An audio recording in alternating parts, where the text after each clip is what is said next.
ప్రజలు తప్పు లేదు ఋషి గారు. ప్రజలు అతనికి కూడా అవకాశం ఇచ్చారు. 5 ఏళ్ళు ఆయన ముఖ్యమంత్రిగా పెట్టుకుంటే ఆయన ఏం చేశాడండి ఆయన? ఇప్పుడు అప్పుడు కలెక్టర్లు ఉన్నారు కదా, ఇప్పుడు కలెక్టర్లు ఉన్నారు వ్యవస్థ కదా. మొన్న మన కలెక్టర్ల సమావేశంలో 6 కలెక్టర్లు 6 పాలసీలు చెప్పారు. ఏదో రెవెన్యూ క్లినిక్స్ అనేటువంటి కొత్త పాలసీ ఒక కలెక్టర్ పెట్టాడు.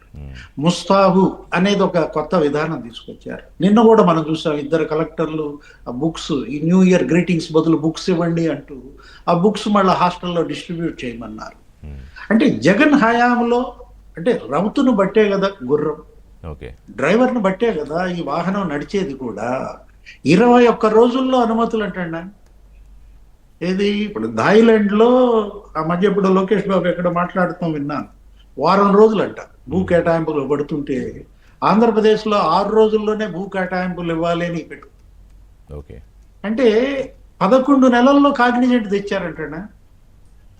అంతకు ముందేమో 13 నెలలు పట్టింది దీనికి గూగుల్ డేటా సెంటర్ తేవడానికి. 1 నెల ఆలస్యమైంది, నేను 12 నెలల్లోనే తేవాలనుకున్నాను, 1 మంత్ లేట్ అయిందంటూ ఇప్పుడు 6 మంత్ ఇక్కడ అడ్జస్ట్ చేశాను. కాగ్నిజెంట్ 11 నెలల్లో వచ్చిందంటే ఇప్పుడు చూడరాదా వీటికి భూములు ఎందుకు? ఇక మీరు అన్నారు ఏది జగన్మోహన్ రెడ్డి డైలాగు, రూపాయికి కూడా ఇడ్లీ రావడం లేదు, వీళ్ళు ఎకరం ఇస్తున్నారని పిలిచి వేపిస్తారు. ఆ వడ్డే సోమనాథేశ్వర గారితో పిలిచి వేపిస్తారు. అంటే అసలు ఏంటి, ఏ రకంగా అయినా సరే డిస్టర్బెన్స్ క్రియేట్ చేయాలి, అడ్డుకోవాలి, భయపెట్టాలి, మళ్ళా నాశనం చేయాలి. ఇందాక మనం అనుకున్నది అదే. వీళ్ళ యొక్క బాధ్యత ఏంటంటే కేవలం కట్టుబడి కట్టడం ఈజీ, కట్టుబడి కట్టడం చాలా కష్టం, విధ్వంసం చాలా ఈజీ. కానీ విధ్వంసం జరిగినాక ఆ డెబ్రీస్ తొలగించి మళ్ళా కట్టుబడి కట్టడం అంటే డబల్ పని అన్నమాట. ఇప్పుడు జగన్ సృష్టించిన విధ్వంసాన్ని తొలగించడం, నెక్స్ట్ మళ్ళా కన్స్ట్రక్షన్ అన్నమాట.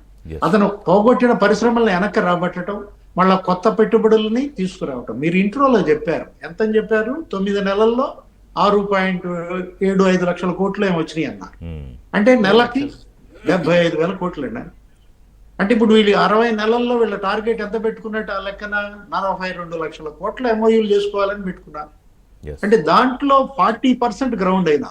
ఎందుకంటే నేను ఆ 40% అని ఎందుకంటున్నానంటే 2014-19లో గ్రౌండ్ అయిన పర్సంటేజ్ అనమాట. వీళ్ళు అనుకున్నటువంటి టార్గెట్ చేరుకుంటారు. 20 లక్షల ఉద్యోగాల కల్పన వీళ్ళ లక్ష్యంగా మేనిఫెస్టోలో పెట్టారు కాబట్టి దానికి తగ్గట్టుగా వాళ్ళు అచీవ్ చేస్తున్నారు. ఇదే స్పీడ్ కొనసాగిస్తారు.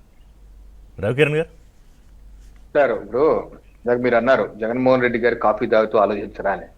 తప్పనిసరిగా ఆలోచిస్తారండి. అది ఏం ఆలోచిస్తారో తెలుసా? ఆంధ్రప్రదేశ్ ఆకర్షణీయ